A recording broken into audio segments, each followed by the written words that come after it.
शेंड्यावर शहाणं होऊ नये, त्यांनी उगाच वासरात होंडीगाय शानी होऊन बोलू नये।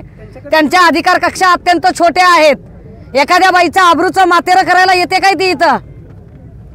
तुम्ही आता मग त्यांच्याकडे काय भूमिका मांडणार आहात का? म्हणजे महिला आयोगाच्या अध्यक्षा म्हणून त्यांनी जी प्रतिक्रिया व्यक्त केली आहे त्याच्यावरती तुमची भूमिका काय? आम्ही सांगितले अजितदादांना भूमिका। कुठली आमची बाजू ऐकून न घेता सरळ सरळ त्यांनी आरोपींना समर्थन दर्शवलं आहे, याचा आम्ही धिक्कार करतो। बोलू शकत नाही आपण, तपास अधिकारी असून सुद्धा चाकणकर बाई कशी बोलू शकते? तुषार दोषी बाजूला बसले होते की नाही? मग तुषार दोषी खरेच आडनावाचे आणि नावाप्रमाणे दोषी आहेत का? त्यांनी असं केलं? तुषार दोषी इथले एसपी असताना चाकणकर बाईला त्यांनी काय एवढं करून दिलं? तुषार दोषींचा अधिकार एवढा नव्हता का की चाकणकर बाईला त्यांनी अडवा? खरं तर ते इथं असायला पाहिजे, ते का आले नाहीत समोर? राज्यव्यापी आंदोलन त्यांनी तुम्हाला कशाला तोंडीच्या तोंडी द्यावं? सर पण आपण ऐका, एकीकडे आपण डीवायएसपी विभागाचा अधिकारी म्हणताय, दुसरीकडे आपण सांगताय, दुसरीकडे आपण म्हणताय की माझ्या अधिकार कक्षेत अमुक एक आहे, अमुक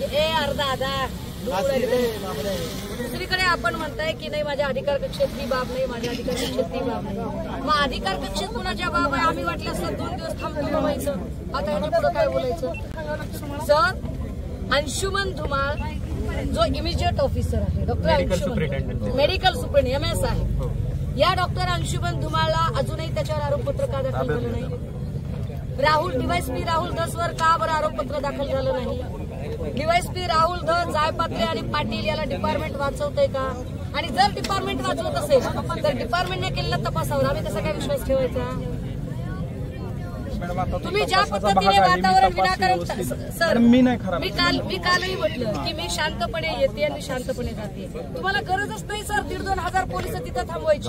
तुमचे पोलीस तुमच्या संरक्षणासाठी ठेवले, इकडच्या गर्दीच्या नियोजनासाठी नाही ठेवले तुम्ही। बंद शहरामध्ये आम्ही बंदोबस्त लावलेला, आपण काय उपयोग आहे तुमचे सगळे बंदोबस्त लावावं लागणार ना? कायदा सुव्यवस्था आम्हाला मेंटेन करायची नाही का मॅडम? मला सांगा, आम्ही करायचं नाही का ते कायदा? दादा तुमचे पोलीस मेंटेन करत नव्हते, नाक्यावर सुपारी खात होते, फुटेज आहे। साहेब मी यांच्या गावाला जाऊन आलो, या वडिलांच्या कवडगावला, एक पोलिसांचं संरक्षण नाही तिथं। ते त्यांच्या हत्याकांड झाल्यावर कायदा सुव्यवस्था बिघडणार नाही महाराष्ट्राचा?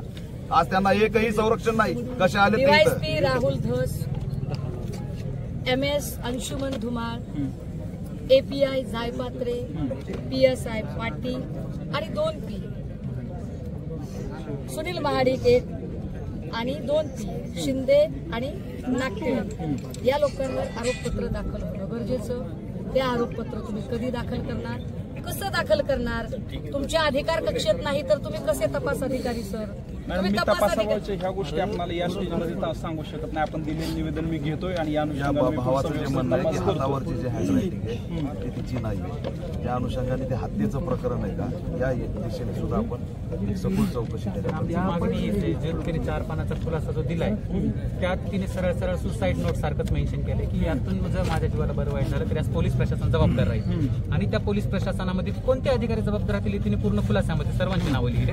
29 जूनला जी तिने तक्रार दिली होती ती 3 पोलीस अधिकाऱ्यांविरोधात दिलेली होती, पाटील, जायपत्रे आणि बदने तर मुख्य आरोपी म्हणून अटक आहे, पण पाटील आणि जायपत्रे यांनी पण आत्महत्येस प्रवृत्त केला आहे, हा आमचा आरोप आहे। आणि त्यामुळे त्यांना पण FIR मध्ये इन्क्लूड करायचं की यांच्यामुळे आत्महत्येस प्रवृत्त झालं। लोकांचे तसे जबाब नव्हते, मी ऑलरेडी तुम्हाला 2-3दा स्वतःही फोन केला, पण आम्ही बोललो होतो, पण तुम्ही स्टेटमेंट दिले नाही। आजही स्टेटमेंट द्या, मी आजही नोंदवतो। ऐका सर, तुम्ही जबाब नोंदवायचं सांगितलं। मुळात ज्या डिपार्टमेंटने त्या लोकांवर आमचा आरोप आहे, आमचा संशय आहे, ज्यांची नावं ऑलरेडी त्या 4 पानी पत्रात आहेत, जर त्यांची नावच आरोपपत्रामध्ये नसतील तर आमच्या तपास चालू आहे ना, अजून दोषारोपपत्र तयार झालं नाही ना, तपास 8 दिवस झाले, तपास कंटिन्यू चालणारी प्रोसेस आहे, तपास चालू आहे, तपास बंद झालेला नाही ना मॅडम? हा म्हणजे असं आहे ना की तपास चालू आहे तर अजून या स्टेजवर 8 दिवसात आपण तपासावरती बोलणं योग्य नाही। आपल्याला वारंवार तीच विनंती करतो की तपासावर बोलणं योग्य नाही। हीच गोष्ट चाकणकर आणि जयकुमार गोरेला कुणीतरी सांगा ना की तपासावर बोलणं योग्य। मी समजू शकते सर, आय रिस्पेक्ट तपास अधिकाऱ्याचे जे गुपित ठेवण्याचे पुरावे ते सुद्धा लीडरला जयकुमार गोरे कोण, किस्वार खान कोण, हा टिकोजी राव, त्याचा काय संबंध होता जयकुमार गोरेचा? जयकुमार गोरे चारित्र्य ठरवणार का? जयकुमार गोरेने स्वतःचं बघावं आधी चारित्र्य काय आहे ते, चाकणकर चारित्र्य ठरवणार का? चाकणकर आणि जयकुमार गोरेंनी स्वतःला तपासावं एकदा, मग दुसऱ्याच्या लेकरावर शिंतोडे उडवावे. आज या घरातलं ऊसतोड काय ह्या माणसाकडे बघून तुम्हाला वाटते हो? हा काही राजकारणी नाही, हा काही बिझनेसमॅन नाही, प्राध्यापक नाही, शिक्षक नाही. पोलिसांच्या बळावर रक्षण आहे आमचं. आणि तर राजकीय दबाव असेल तर तसं सांगा साहेब, राजकीय दबाव आहे काही तर पोलिसांवर.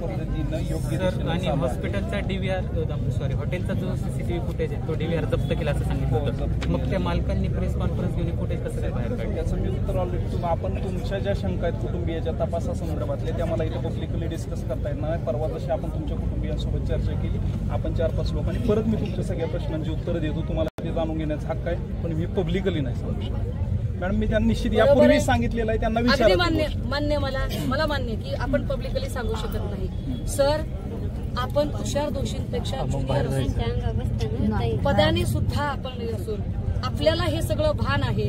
हे भान तुषार दोषींना का नाही सर? पब्लिकली हे सांगता येत नाही. हे जितक्या नम्रपणाने आणि सज्जनपणाने आपण सांगताय, हे जयकुमार गोरे आणि चाकणकरांना का कळत नाही? हा कुठला कैफ आहे? आणि ते बोलत असताना त्यांना अडवलं पाहिजे, जसं आता आपण आम्हाला अडवताय की हे मी इथं बोलू शकत नाही. तुषार दोषींनी का अडवलं नाही? तुषार दोषींनी ठरवून कॅरेक्टर असोसिएशन करण्यासाठी माणसं बोलावली का? आमचा कन्सर्न काय आहे ते समजून घ्या.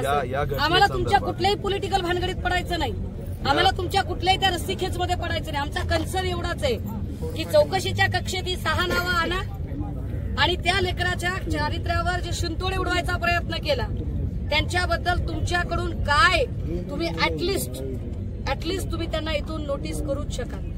तुमच्या तपासात अगोदर यांचे जबाब नोंदवतो, घरच्या लोकांचे जबाब नोंदवणं. आता कसं जबाब नोंदवायचे सर, जर ह्यांचा विश्वासच नाही या डिपार्टमेंटवर? तर तपासावरती मॅडम विश्वास ठेवा लागेल.